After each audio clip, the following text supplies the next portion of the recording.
மூங்கில் மரத்தில் நிறைய சத்துக்கள் இருக்குங்க.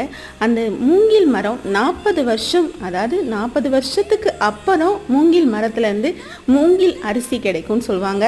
இந்த மூங்கில் அரிசியை உட்கொள்ளும் பொழுது ரொம்ப நோய் எதிர்ப்பு சக்தி உடம்புக்கு கிடைக்குங்க.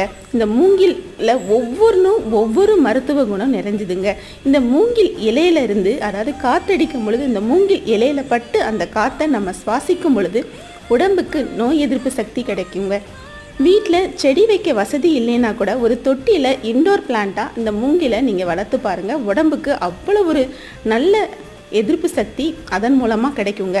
இந்த மூங்கில் இலைகளில் காஞ்சதுக்கப்புறம், அதாவது ரொம்ப நாள் ஆறாத புண்ணை கூட ஆத்திர சக்தி இந்த மூங்கில் இலைகளுக்கு இருக்குது.